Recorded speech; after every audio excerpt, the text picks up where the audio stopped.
the world of finance, regulatory challenges posed by the rapid integration of artificial intelligence, striking a balance between regulatory oversight and innovation in a dynamic and rapidly evolving geopolitical landscape.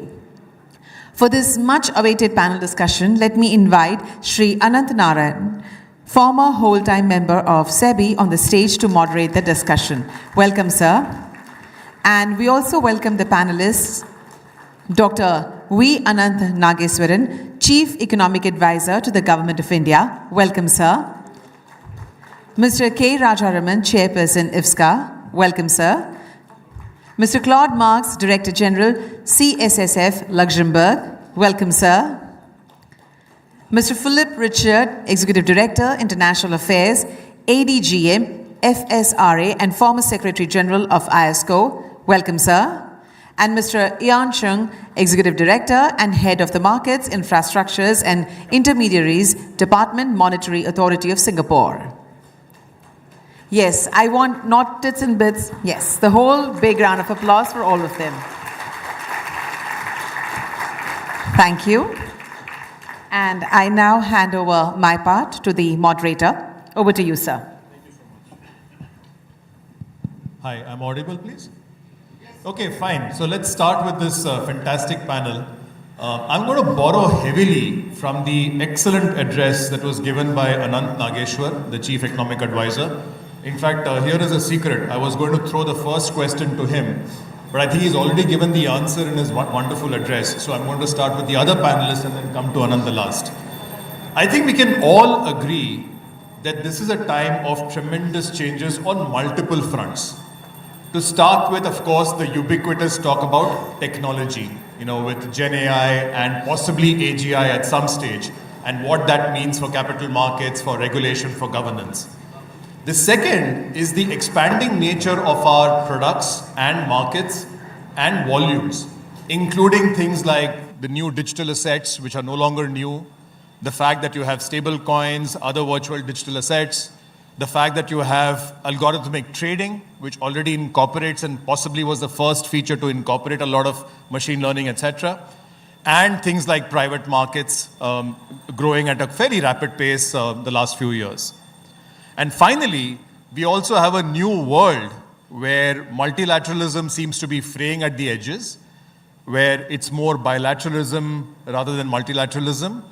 And things are changing as far as geopolitics and alliances are concerned across geographies. Now, given all of these changes which are happening, there are questions for regulators which personally are there in my own mind. First, just how do regulators keep pace with all of this change that's going through? After all, they have the onerous task of ensuring these changes don't really upset the apple cart. Second, how do you ensure that the knowledge gap between regulators and the market participants does not widen to an extent that it lays the foundation for a crisis later? We all have dark memories of what happened in 2008, where ostensibly the gap between the knowledge of derivatives and the regulation of derivatives eventually led to not good consequences. Third, how do regulators interact with the industry to ensure that they co-create a regulatory ecosystem that is conducive and balanced? And finally, how do regulators talk to each other at a time when multilateralism is fraying at the edges and ensure that regulations don't become a race to the bottom? Now, I can think of regulators having two sets of broad objectives. The first objective is to ensure what Ananth so eloquently spoke about, which is investor protection, market integrity, and financial stability in all forms. The second objective is, of course, not to come in the way of innovation and to ensure capital formation progresses, particularly in places like India, where we need capital formation to progress. Now, is there a balance between the two that has to be reached? Do we have to compromise one to arrive at the other? Or do we have to tilt, I suspect, as Ananth was mentioning, towards being a little more circumspect rather than going whole hog on innovation, particularly with technologies like AI, coming in the forefront. To answer all of this mishmash of questions, we don't have to rely on theory and academics like me. We have 4 practitioner regulators who are grappling with these questions at all points in time and actually coming with cogent answers as to how to tackle these questions. So rather than starting with Ananth, which I intended to earlier, I'm going to start with our gracious host, Dr. Rajaraman. Your take on all of this, sir, the balance between ensuring financial stability and innovation, particularly in the context of GIFT City and IFSCA, and how do you see this playing out and what are the practical challenges you're seeing? Thank you, Ananth. I think that's a question for a lot of thought. Obviously, the developments that have happened in the rest of the world influence all markets, I think. So today, the interconnectedness, as Dr. Anantha Nageswaran pointed out, is quite high, I think. And therefore, and not only that, the players that are there in the markets are almost the same, I think. They're everywhere, I think. So the big players are there everywhere. So they carry with them a lot of practices, which percolate into the markets as well. Now, technology, as I already mentioned in my address as well, is a double-edged sword, I think. So it can bring a lot of benefits. It can also cause a lot of harm. So it is a very important thing that the regulators have a good understanding of technology. So in the new technology cycle that we see today, AI, machine learning, maybe algorithmic trading, and so on and so forth. Algorithmic trading is not so new. I think it's been around for, say, 25, 30 years. So the ability of the regulator to understand and to supervise that is also the first question that comes up, I think, because we see in our own case the ability to understand and build capacity to understand it first before we start regulating.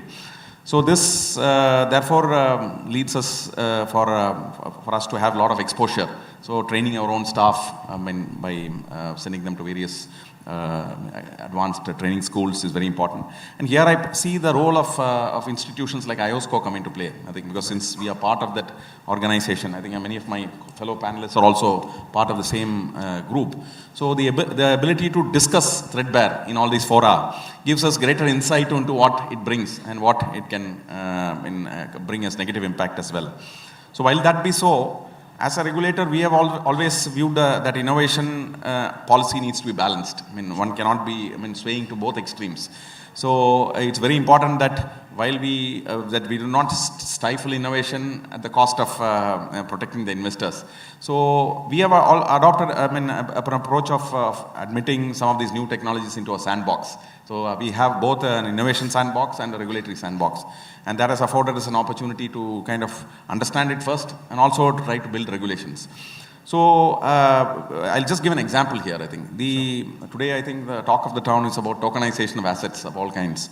And therefore, there we believe that we need to move in a very measured way, in the sense that I think we don't create difficulties for investors and also cause market-related dysfunctions or instability by allowing new products whose shape and size is not known. So we have recently allowed a couple of entities to test tokenization of real-world assets. So one of them has tokenized a fund which is invested into real estate. Another would also look at real estate tokens. So we are also looking at tokenization of assets such as bullion, etc. So the sandbox experiments give us a lot of confidence. I think I will give an example of how we have a few sandbox experiments have enabled us to allow cross-border payment systems to come into play. So we have so far licensed 10 of them. A new regulation has come into force before that. So I would say that is the way I think regulators should approach it. I think not plunge headlong, but understand it first, test what it can bring and what kind of harms it can cause, and ensure that the regulatory framework addresses all these issues. I think that's very well put, sir. If I can put a slightly dirty question to you, if I had to allocate 10 marks to protection and financial stability and on the other side to innovation and capital formation, how would you split that 10? Would it be 5-5? Would it be 7-3 in favor of innovation? How would you split it? I would say that we believe that the investor protection comes first. And I think so, and therefore we will put more marks for investor protection than innovation. So innovation has to be done in a guarded manner, in a properly understood manner. So I would say that, it need not be simultaneously dealt with. So I would feel that while we have the sandbox in a very constrained, defined atmosphere, we test it with all the boundary conditions. So then after that, I think once we have understood the implications, I think then we would come out with regulations which are good. Not only that, I think the experience exchange that happens between regulators also helps us to kind of firm up our mind. So I think investor protection obviously comes first. Great. Thank you for a very categorical answer. I was afraid of a diplomatic 5-5 or something. Ian, I'm going to come to you next. In many ways, MAS is seen as the pioneer in the adoption of AI particularly, and many other areas as well. How do you see this navigation of the need to regulate, ensure investor protection, market stability, vis-a-vis innovation and capital formation, particularly given you're an international center and you have to keep pace with what's happening globally as well? Thank you. Thank you for the question, but perhaps first I would like to express my appreciation to the organizers and IFSCA for having me here on the panel. It's wonderful to see so many distinguished delegates, policymakers, industry leaders in the room, and particularly for Singapore as we just celebrated our 60th anniversary of diplomatic relations.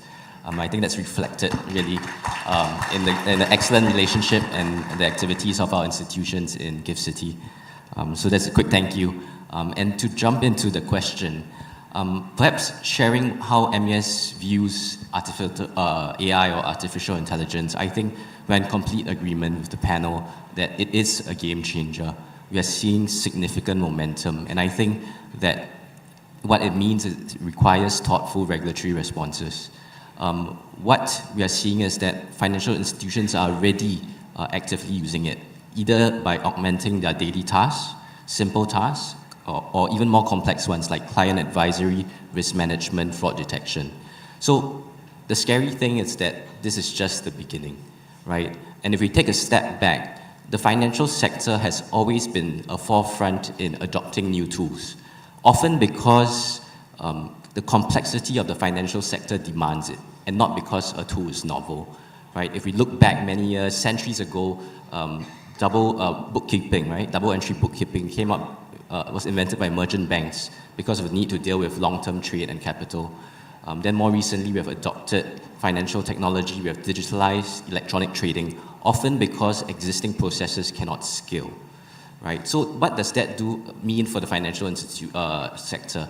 It means that it puts us in a very good position to catalyze AI adoption. AI fits the same pattern. There's an opportunity here, but it also means there's a responsibility, right? As financial regulators, a lot of the practices that take root in the financial sector eventually shapes norms in the economy, the wider economy. So I think it's important that regulators come together, policymakers work with industry to come up with the best solutions. So MES is navigating this challenge like many regulators, and perhaps I will share a little bit of our journey and how we think about it. So when it comes to regulatory approaches, I think we believe that the key challenge is about providing clarity on supervisory expectations. But how do we do this when AI developments are outpacing the traditional rulemaking cycle? So I think that is the key challenge. And our solution, very much like Chairperson mentioned, is to partner industry, to learn from industry, to be humble enough to know that we don't have all the solutions, and try to make policies that are best fitted given the information we have. So let me share our experience here. Our experience specifically on AI regulation has been to pair supervisory guidance with industry best practices. So it's about establishing baseline hygiene standards while respecting that AI approach and adoption may differ. So it's not to front-run innovation with very prescriptive rules. So maybe I will share a little bit of a project we undertook. When we first wanted to grapple with the issue of how to put rules around AI developments, we first started with industry collaborations. So more than 3 years ago, we embarked on a project called MindForge. It was an industry consortium to build a shared understanding around AI risk and governance. The first phase concluded in early 2024 with the development of an AI risk framework to build a common understanding between industry and regulators. So that was the first thing we did. Then we tried to translate this knowledge into regulatory guidance. Building on Project MindForge and our own supervisory expectations after having inspected various financial institutions, we published a consultation paper of our proposed guidelines around AI risk management, and we only did this, I believe, in November last year. Right? The guidelines set very high-level supervisory expectations for FIs relating to risk management when AI is used, and it's meant to be applied in a risk proportionate manner. Then, when we issued out the guidance, we also worked with industry to get them to publish their own self-help tools. Right? So we got the consortium to study our risk management guidelines and then to supplement it with an industry best practices guide that accompanied the consultation paper. So it's a bit about, we are putting our expectations that the players are at various stages of development, some very advanced, some very new in their journeys, and they can benefit from industry best practices. So that was what we did. Moving forward, we are planning to build on this momentum. Project MindForge will soon publish another handbook, right, to very detailed operational guidance on how to implement these guidelines. And we are looking forward to publishing that soon. So I think if I could maybe sum up my observations here is that our reflection, and I think this was alluded to by the panelists as well, is that we have learned that we cannot wait for perfect regulation, because as you have rightly pointed out, developments in AI happens too fast. And so I think the solution might be to learn. It's about learning alongside the industry, and it's not about regulating in hindsight, right? Because if we only regulate AI when the problems emerge, it is way too late for financial markets, which runs on confidence. So that's MES's attempt. It's actually very much aligned with what I've heard from IFSCA as well. But that's our little experiment in trying to solve this problem that you have posed. Thank you. So Ian, the same question I asked Dr. Rajaraman, which is how would you put the balance between protection, financial stability, vis-a-vis innovation and capital market and capital formation? I don't have a numerical answer for this, but I'm going to share maybe how we think about it.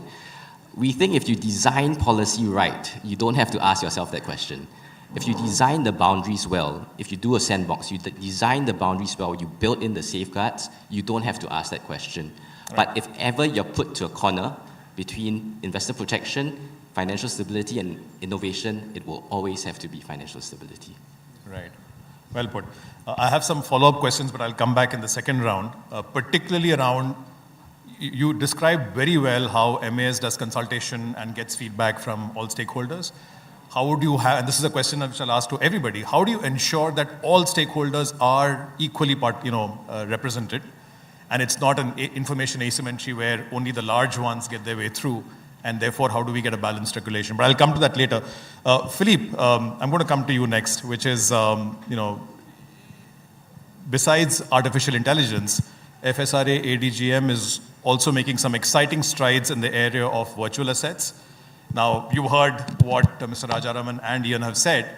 Would be great to hear your views on this entire dilemma of ensuring capital formation and innovation alongside financial stability, particularly in the areas that you're working on personally.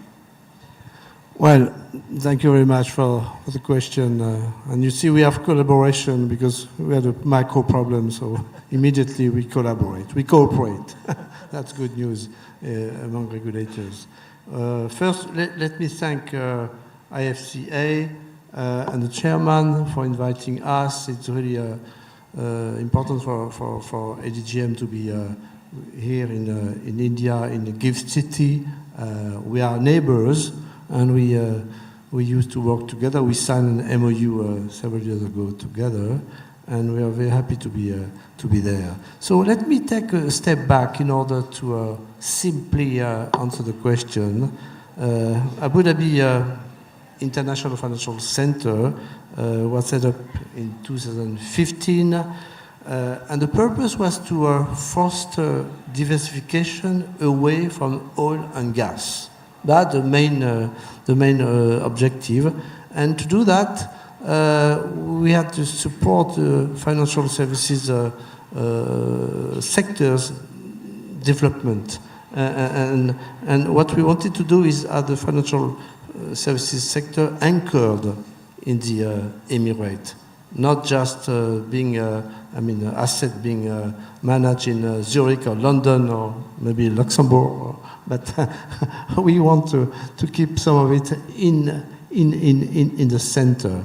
And as you know, in Abu Dhabi, there is a good amount of capital, because we have, if you add all sovereign wealth funds, we are above the $2 trillion.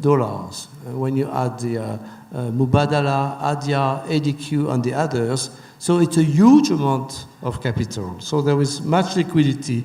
The point is to really manage it. So we opened for business in 2015, and we are fully aligned with best practice, international standards. No doubt, I'm a former IOSCO Secretary General. They would not have called me if it was not the case. We are not a simple offshore center. We are a financial free zone, welcoming foreign investors and innovative solutions. So that's the point. How to balance innovation and regulation. This is a daily question that we always ask, because we want to support the market development, to grow the market. At the same time, we are, as a regulator, FSRA, we are in charge of financial stability, investor protection, and market integrity. So no doubt about that. To do that, we don't choose between innovation and regulation. We think that they go together. They support each other. You cannot just do innovation without looking at regulation, and you cannot just regulate without thinking of market development. They go together. The question is to know whether we should regulate before market development. That not be the case. This is why we have a very progressive and step-by-step approach. Each time we have a new product or any potential innovation in the market, what we do, we try to understand, we listen, we monitor, we assess, and we have to judge whether we should put additional regulatory requirement in order to limit the risk, to mitigate the new risk, because we are risk-based supervisors. So we do that in all cases. We are on technology. We are technology neutral. We don't want to be involved in the definition of the technology, but we look at technology in terms of outcome. What does it mean? Whether they help in terms of mitigating the risk. This is our job. We are not in charge of picking up the right hard software and so on. So we have been doing that on all innovation, well, sometimes using sandbox. We did that for sustainable finance, tech startup, more recently on virtual assets, stable coins, DeFi's. Just to give you a quick example, what we do is that usually we start with a discussion paper. It's a bit similar to what you do, guys, in Singapore. Discussion paper, just to test the water, what's going on. Because we ask questions, we try to understand, and we interact with industry. Then we may, from there, as next step, design guidelines which are not enforceable as such, but it gives a direction. And then, if needed, if we think that there are really risks to be addressed, we move to the rule book and we define regulations as such, which has to be enforced. So that's a very progressive step-by-step approach. And if I take, let's take the virtual asset, and I'll end up with that. The virtual asset story, it's interesting because we look at all the risk layers. Is what? Is investor consumer protection, AML, technology, governance, custody, market surveillance. So we knew that this is thin, if I may say so, but then we applied this sequencing to the case of virtual asset, and then we said, okay, we don't need to reinvent the wheel because it's not because there is an innovation that you have to change your rule book. No, we apply the same matrix, risk layers, and see where we had to strengthen because of the nature of virtual assets. And in fact, for consumer protection, well, it's very much based on disclosure, so it's new, but at the same time, it's not new. AML, very important, key point. So the travel rules, how to protect the wallet, private keys and everything. So this is key. And also the reporting, FATCA and so on. The custody, well, the rule of segregation of clients' assets, that's typical. Weekly reconciliation. Market surveillance, we know how to do that. We apply that to the crypto, spot crypto or spot derivatives, crypto derivatives.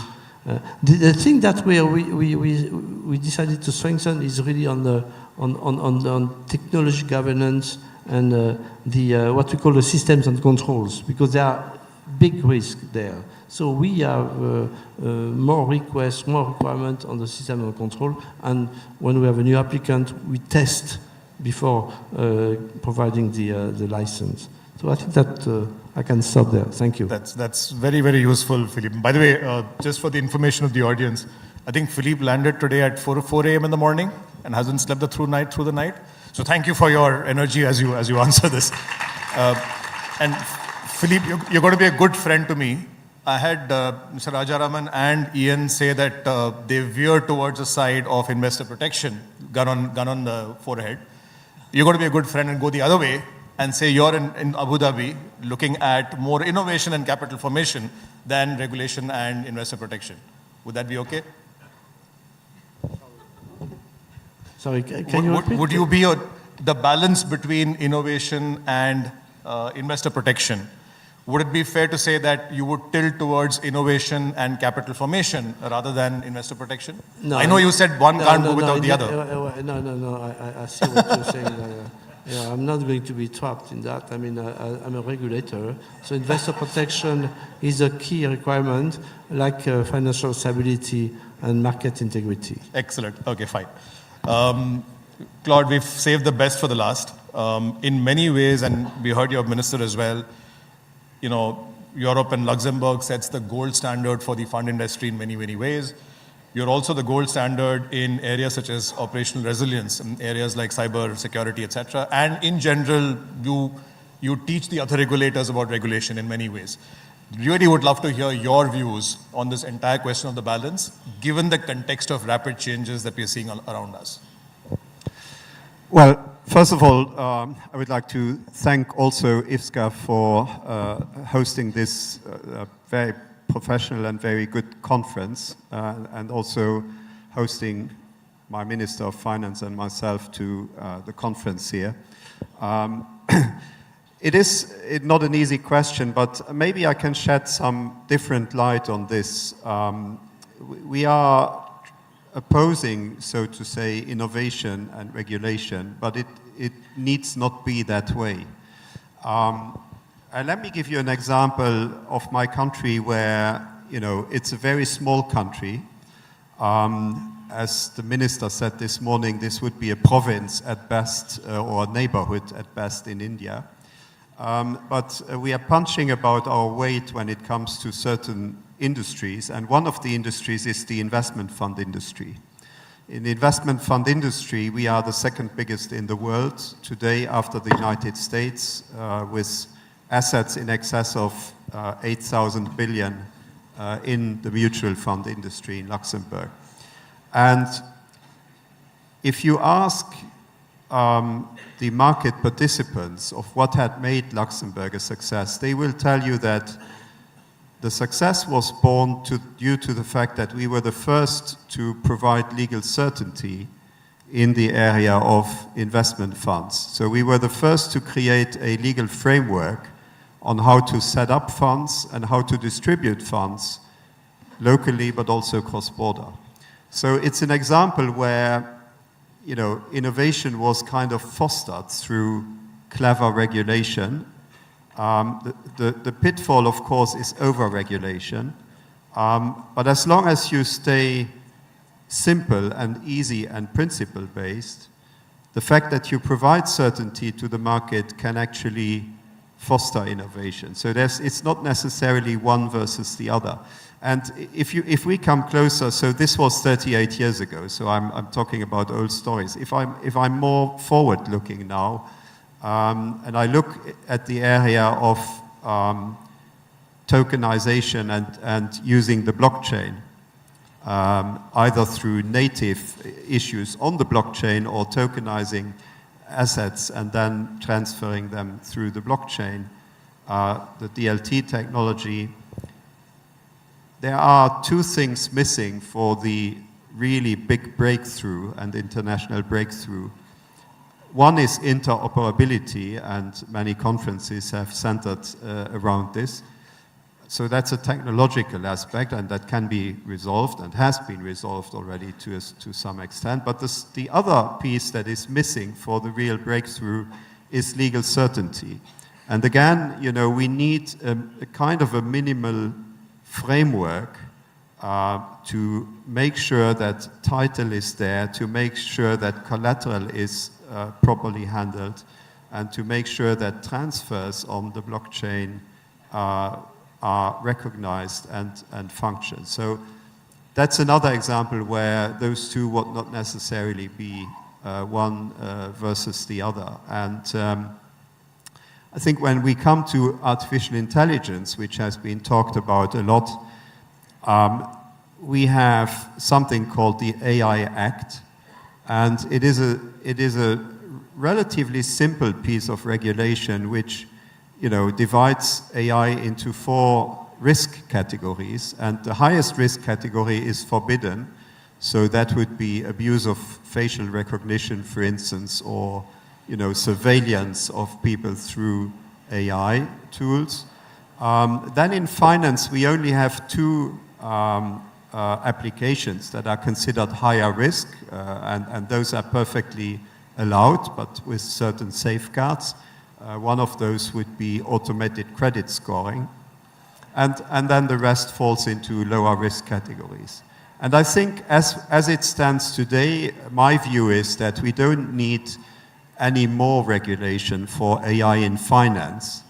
It is fine. Now, having said this, we are only at the beginning of the mass deployment of AI.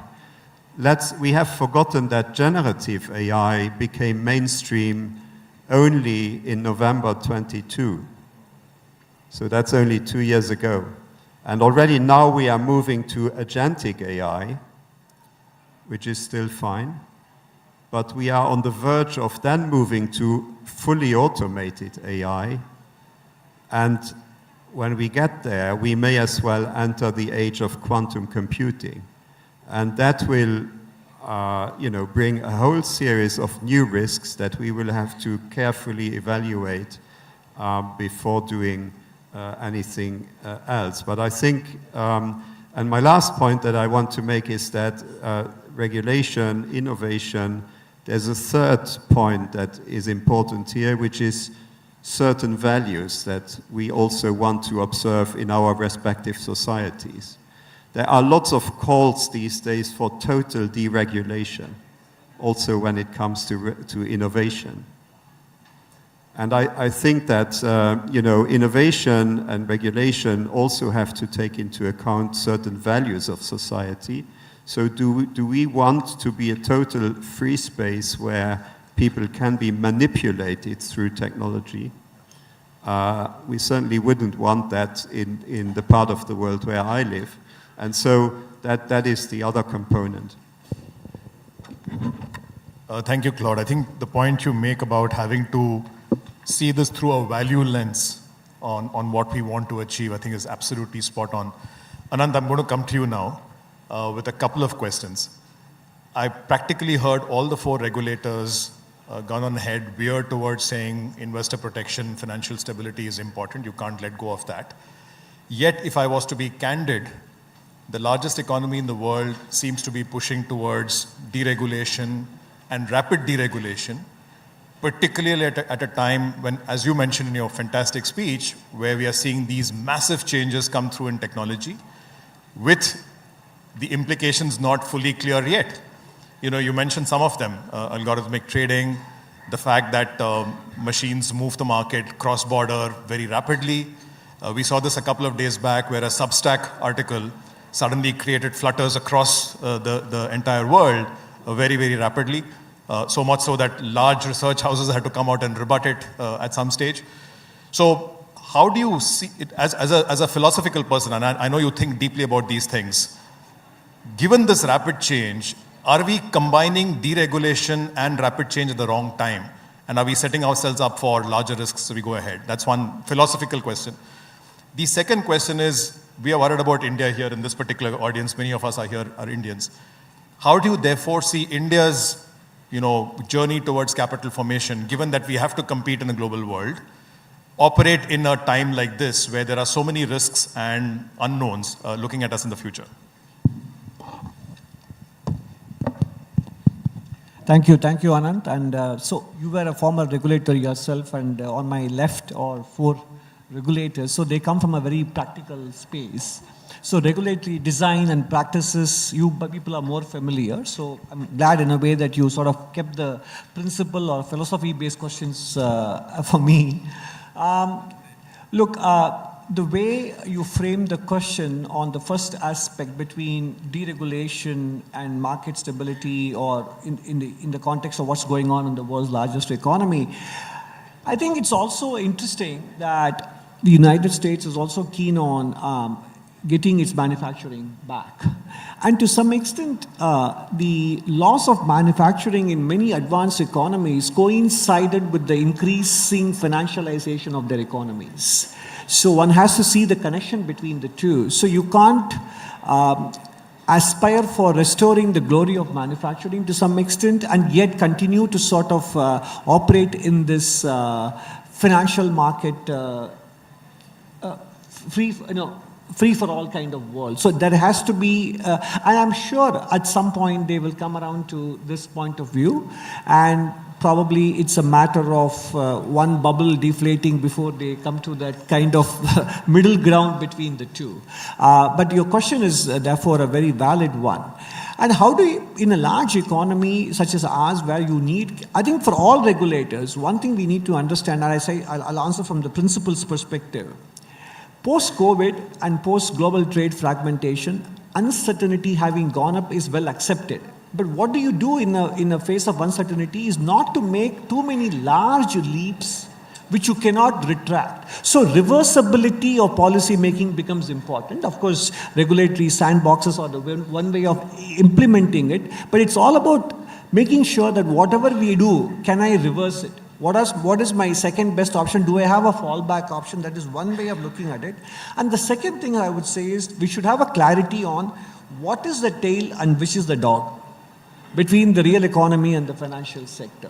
I think that clarity has to be there, because right now in the world with geopolitical insecurity and fragmentation, countries have to find a way to make stuff in their own countries, because the markets are not going to feed you. That world is, that trust-based world is slightly on the retreat. Therefore, if you have to make real stuff, then finance has to become the handmaiden of the economy rather than being the sort of the guiding principle for the real economy. Therefore, that's why I said which one is the tail, which one is the dog becomes very important.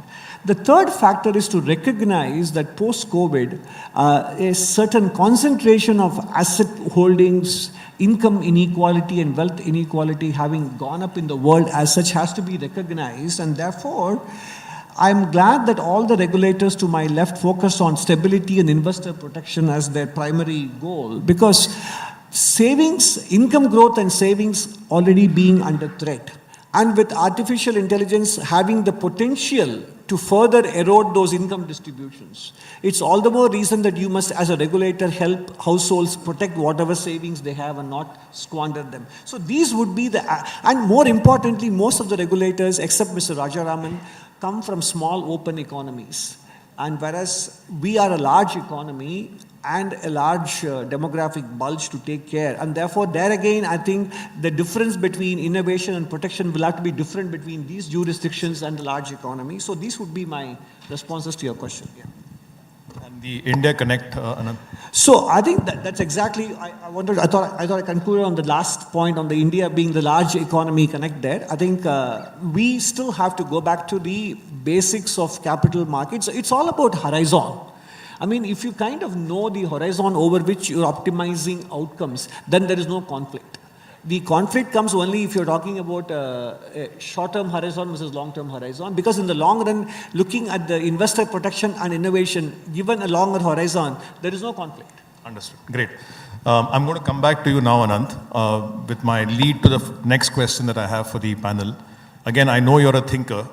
I made a very naive statement that there was a gap in the regulatory knowledge and the market knowledge in which possibly led to the global financial crisis in derivatives specifically. So again, a silly framing, but supposing I was to assign 10 as a scale of the gap between market and regulatory knowledge during the global financial crisis, in light of what we are seeing with AI, with new asset classes, with capital flows, with global, investment flows, what do you reckon is the gap right now between the level of knowledge of regulators and the marketplace?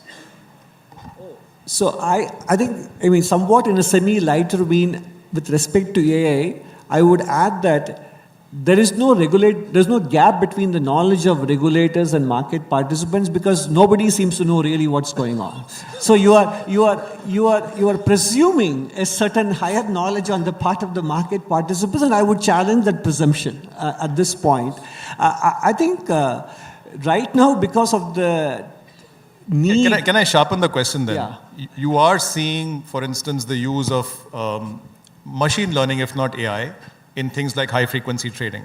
You are seeing in advisory the use of LLMs and AI constructs telling people what to do. You alluded to this, that there is a bit of a bias in these LLMs, which guides everybody towards one direction and therefore exacerbates the risks. Compared to that, how would you see the regulatory preparedness to handle things like that?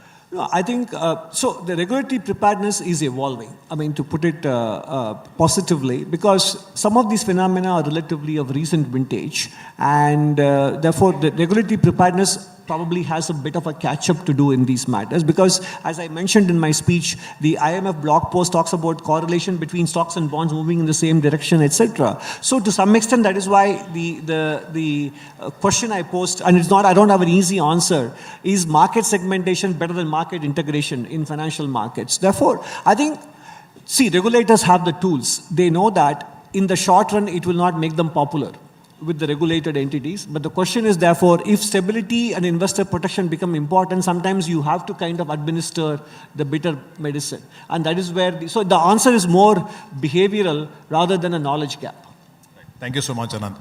Now, I'm going to start the reverse way, starting with you, Claude. The broad question is the following, and it's the same question for all four panelists.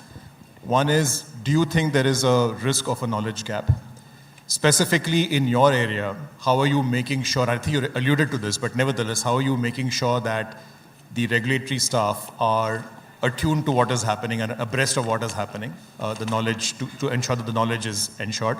Then what I asked Ian earlier, which is, how do we ensure that the advice that we get, eventually regulators have to rely on consultation and advice coming through. How do we ensure that all constituents are equally represented and the final outcome that comes in terms of the regulatory framework is attentive to all segments of the ecosystem rather than a few loud parts of the ecosystem? And finally, the point that Jean-Paul also made about IOSCO, how do you think there is enough interaction happening between regulators to ensure that there is knowledge sharing and there is no race to the bottom? as far as regulations is concerned? Very long question, but same to all of you. If I forget to answer one point, you will remind me very carefully. But no, look, I think that us regulators, I mean, we got interested in artificial intelligence, for instance, quite early on. In my case, we have published a white book on the risks associated with using AI in finance in 2018. So that was 4 years before generative AI became mainstream. And we keep following this. And of course, there's no magic. You know, we hire specialists. We have an innovation hub that interacts with the market all the time. You have sandboxing. And you have to do massive training because let's not forget our core missions. Our core missions are investor protection, market integrity, and preventing financial crisis, so aiding to, contributing to financial stability. And so I think, you know, we are not going to be replaced by technology specialists. But I think the case is here to invest massively in training in all the classical agents that we have in supervision. And then, you know, I think a big challenge that we have as regulators is to know exactly who is using what. Because if you rely on the reports published by big advisors, be it Big Four, be it big consultancies, they tend to be quite generalist. They try to come in quite late, and they don't give you a precise figure who is using what. So what we have decided 2 years ago for the first time, and then also last year as a repeat, is to really look into the different market segments, so banking, financial markets, funds, payment institutions, e-money institutions, and so on, and then survey the market very precisely to find out who is using what and for what purpose. And we did this together with the Luxembourg Central Bank, and we have repeated it, and we are going to repeat it again, because we need to have close-in-time knowledge exactly who is using what and how. And I think there is a knowledge gap in general when you try to rely on publicly available data. So you really, I think you need to get into the market and to survey the market. We did it on a voluntary basis, by the way, but we had 82% participating. So we got a very good information there. And then, you know, there is another gap that is happening now, which is not so much at the regulator, but, you know, financial services companies become more and more technology driven. But the experience that we have is that whilst all financial service providers, and especially the larger ones, rely more and more on technology, we see very little technology, really technologically savvy people sitting on board of directors and sitting in executive teams. And so the question that you have to ask yourself then is, you know, is a board still collectively fit and proper if you don't have this technological expertise at the highest level? And you can ask the same question at the C-suite, you know, the executive team. Is it still fit for purpose if it is only populated by finance or legal or economic people? So that's another thing where I think us regulators have to make sure that there is enough expertise also at the higher level to follow through as it should be, you know, the risks associated with new technologies. I think that's an excellent answer, Claude. Just one quick follow-up on that. Within your regulator itself, what proportion at the decision-making level would be external experts? And what proportion would be specialists within the regulator who've been doing, let's say, AI for the last 10 years? So it's very simple. The way we go about it is we have 1,000 staff. Of that, we have 12% in IT, so it would be 120 people. And within the IT staff, we employ at all times 30 external people. And so the best experts would typically be amongst those people because they know the best practices and they know what's up in the market. But I would not underestimate making sure that all staff gets generalist training in the main new technologies, but also specialist training up the chain. So you start with an introduction and prompt engineering type of training, but then you move up the chain quite quickly, as wide as you can across the organization. Excellent, thank you. Phillippe, same question to you as well. Well, I will not give you a percentage because I don't have that in mind, but what we're doing is that first we monitor the market clearly, sell side, buy side. We interact, as I said before, with market practitioners. Then we also, in our internal process, we have hired quants who are not supervisors, they are quants, technology experts.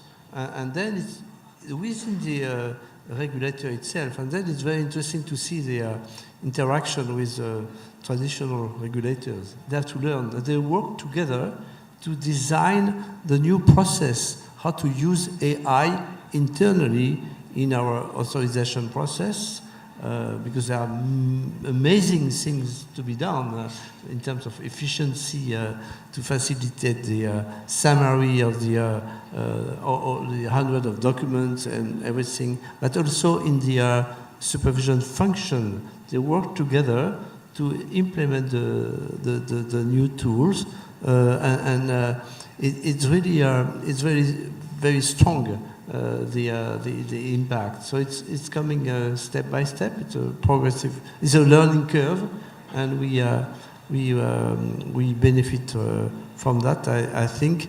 I would like to add at the very end, because it's coming to the close. But AI for me has not to be regulated as such. There are principles for the society. I think you mentioned that. Social principle where we have to comply with, but for the financial sector, above these high-level principles, we don't have to regulate them, because if you look at them through the governance lens, the disclosure lens, the risk and control systems, you mitigate most of the risk which are provided by AI somehow. So, and at the end of the day, the most important with AI is the explainability factor. They are not. I mean, the AI functions or systems, they don't decide. They are tools, very efficient. Copilot, for instance. Now we use Copilot in our supervisor function, but they don't decide. And it's up to the human to decide, the officer, and this is very important to make it clear in terms of governance and functions. Thank you. No, I think things like explainability are there in the EU AI Act as well, and practically every jurisdiction has this, and it's a very excellent point that you make. Ian, same question to you, and also sure. If you can touch on the cross-border collaboration. Do you think that's enough, and can we do more on that front? Okay. So I'm going to wanted to react to your very pertinent question about knowledge gap. So this is a personal view, not MES's view, but the gap exists because the fact is the regulator will never be ahead of the curve. The people in the room, the amount of resources you have, the talent you have, will always be more than the regulator, the staff 500, 1,000 strength. The key issue is about keeping that gap small. And I think there are ways to mitigate that gap. So we can regulate that gap to make our jobs easier. And I think we touched on it. It's about regulating responsibility, making sure that boards and senior management remains accountable. You don't automate humans out of the loop. you make sure that if something goes wrong, you can go after somebody. You regulate explainability so that we can go into audit this easier. We can make the job easier for us. So there are various things you can do, but I just want to recognize that I think we have to be humble as regulators, that we don't have the resources the industry has. But we have to endeavor to close the gap and make sure that the gap doesn't run away from us. And so maybe our strategy in MES is very similar. It's two things. It's recruitment and it's training. Recruitment, we have established an AI office in MES that's staffed by both external hires, so hiring from industry, those with commercial experience, and many years of industry experience, but also staffing it with internal staff who shows a lot of passion in this so that we can build our internal timber. And then we also require now mandatory, every new officer that joins MES to go through foundational AI courses to make sure that the baseline literacy, we have specific briefings to management, and when we roll out tools, AI tools, actually we make sure that the tools go to management first so that we have hands-on experience and then we know that we get to familiar with some of these tools. So that is internal training as well as recruitment. Then I think I'll maybe just touch a little bit on your point about cross-border coordination. So I think MES is a firm believer in the need to work with fellow regulators on a bilateral basis as well as through multilateral organizations like IOSCO. We think we're stronger collectively than as individuals. So I think, for example, in AI, I think IOSCO has devoted significant resources to AI studies, formation of the AI working group, in which they worked with through the membership and through its reach with external experts to identify risks, distill best practices, and then to share that. Right? So I think that's one way to also make sure that there is not too much fragmentation, but there's a leveling up of common knowledge. So MES really believes in that. We believe and we will look forward to contributing to that collective effort because we need everyone's help to get ahead of the technology developments.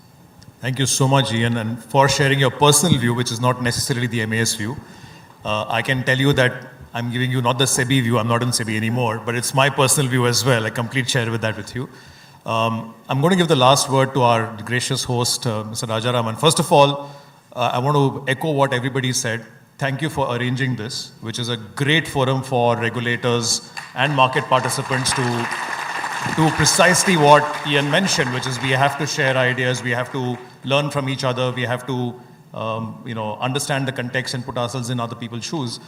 And this forum particularly, I know it's regulator heavy and one macroeconomist, but you heard the regulatory view, and it's a great forum for market participants who think there is too much regulation and over-regulation to actually grab one of us after this event is over lunch, etc. But sir, your thoughts on this, as well as your closing comments for India as a whole. Yes.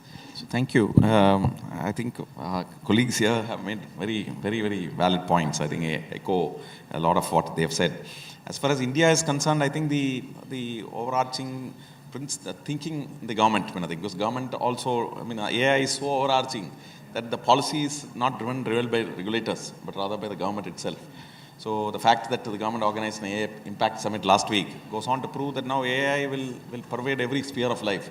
And we'll have to figure out generic ways of addressing it, of course, and also sector-specific mechanisms, which of course the regulator would get involved in. So the Ministry of Electronics and Information Technology brought out an AI set of guidelines consisting of some 7 principles, like trust and I think anti-discrimination, explainability, as he mentioned, and so those principles were in line. So I think we as a regulator also endorse the same thing. I think it's too early for us to actually to regulate AI as such, because we are not clear about its impact, but at the same time it cannot be such that we do not supervise what happens as a consequence of that. So subsequently in domestic regulator, RBI has actually commissioned a report called a free report, which is also founded on the same AI principles which were released by MATI. What we have done is that since we have a small jurisdiction, we did not think it fit to actually to do a very detailed exercise. Rather, we began with a survey, as the DG CSSF also mentioned, a survey of all the entities, financial sector entities, which are which are substantial in nature. And our survey reveals that I think hardly maybe about 5 to 10, 5 entities actually use AI of some kind, I think. So therefore, it's not so prevalent as it's made out to be. So, though it's so early, I think. So I think maybe we need to do a more detailed survey of some of the entities which use AI. So maybe we'll commence this next phase of survey to do a deeper dive to understand in what are the areas they're looking at and what have been the outcomes. So what we intend to do is to probably look at setting up an expert group. We have an expert group which looks at various forms of technology, but we believe that a lot of these solutions can come through co-creation. I think working with the market, I think, would be the right, probably not just the financial market participants, but also experts from the IT industry, because they also come with very different academics, researchers, etc., can be roped into our system. So we believe that a coordination of all these three groups, the regulator, the market, and experts who are not really market participants, can actually give us a greater understanding of what regulators must do. But in the meanwhile, to answer some of the questions which I think you had also mentioned, is that the competence in the governance, I think, is very, very important. So for the first time in our market infrastructure institutions, we have now very clearly defined what kind of competencies must exist in the board. So, and I think one of them is certainly technology competence. And I think now we are very clear that the boards of all these systemically important companies must have all these competencies, and technology competency is one of them. So, and I'm very happy to say that all the boards are now I think have almost complied with it. I think maybe with the exception of one or two. So we will see that competence exists. Beyond that, I think it is up to the board to actually to make sense of what's happening and ensure that they abide by market regulation principles. The last point that I have is, as all the regulators have done, we are also, as SEBI has done, I think you, are probably very instrumental in that as well. You have now a large band like CSSF of IT engineers who are part of the system. So we also, for the first time, have recruited, I think in the last recruitment, we have recruited about, 1/5 of our recruitment was IT engineers.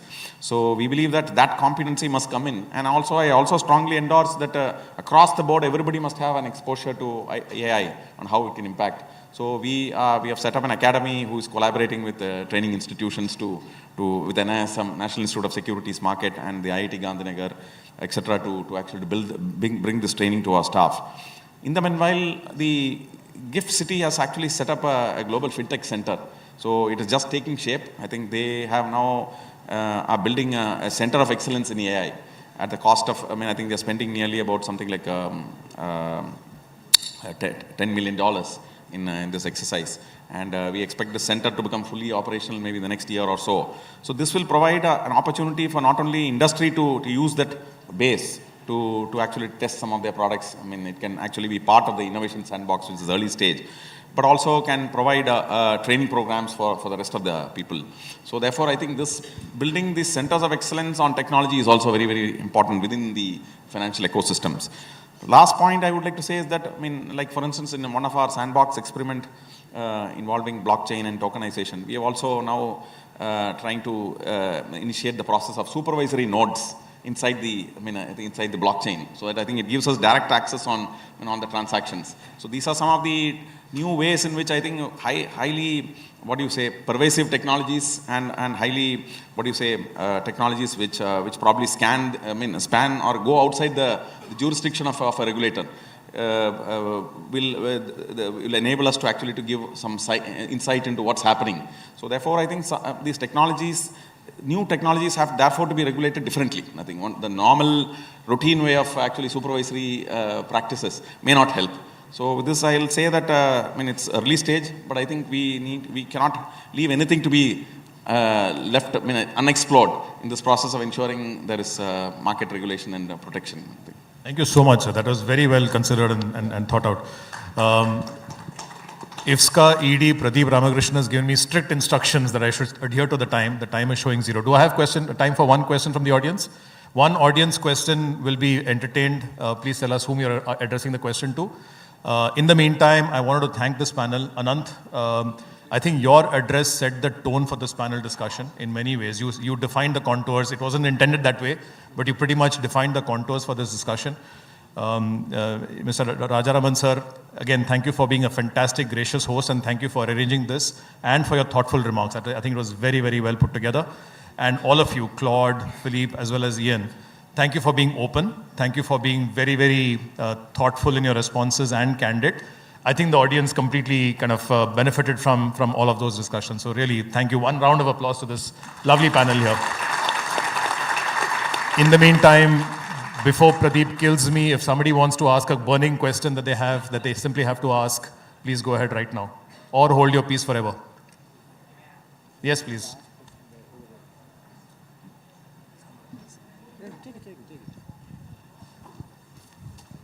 If you can just identify yourself and the specific question. Request for a question, not for a commentary, please.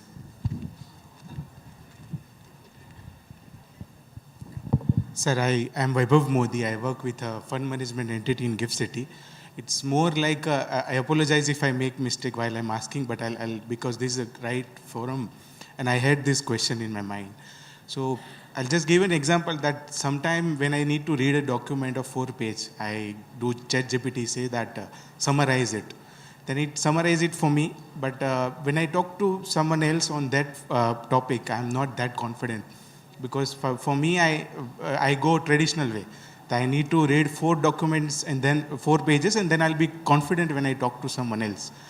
So maybe you must be facing the same when you are drafting policies. So how do you make sure that you are not biased towards AI? Although it's required to be used, but do you feel the same when you do this, sir? This is a very open question, so anybody who wants to take a shot of it, you're the panelist. Pradeep will take the answer. What is ChatGPT? So what I can say is that the regulators cannot afford, while we can use tools, right, to probably help us understand things, we don't have the luxury of using those tools to surmise something so that we can understand. So a good regulator will never go down that path. I'll just add to what Pradeep said. I can give you from the SEBI experience. By the way, SEBI does use large language models for certain processing of prospectus and DRHP, etc. But as was elucidated by many of my fellow regulators from my former community, we don't rely on it. There has to be a human in the loop. There has to be an explainability. So what we do is we have an in-house large language model in SEBI, which looks at DRHPs, for instance. It does the first cut processing of the DRHP by answering some 51 questions, and then it points to the portion in the prospectus based on which it has arrived at the answer. So there is an officer who has to sign off and say that this conclusion is correct and use that. And by the way, the old experienced people in SEBI do not use it. They say, I'm better at doing this than the ChatGPT is. So as everybody mentioned here, we have to be abreast of what is happening in the world. We cannot be blind. Yes, there are large language models. There is generative AI, which we have to take advantage of, but do it extremely carefully. And as a regulator, as a market participant, we cannot afford to rely on it entirely. So use it very, very thoughtfully and be ready that whatever is the consequence of it, you are responsible for it. But on that happy note, thank you again very much for this lovely session. Really appreciate it. Hello. Yeah. Thank you, gentlemen, for that thought-provoking and very engaging session. And in order to present the mementos, I request Mr. Pradeep Ramakrishnan, Executive Director, IFSCA, to kindly present the mementos. Foremost to Dr. V. Anantha Nageswaran. Welcome, sir. Thank you. Mr. K. Rajaraman.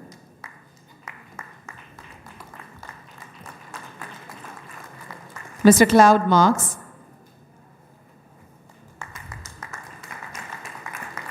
Mr.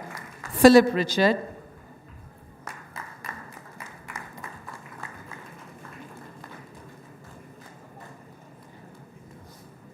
Mr. Chung.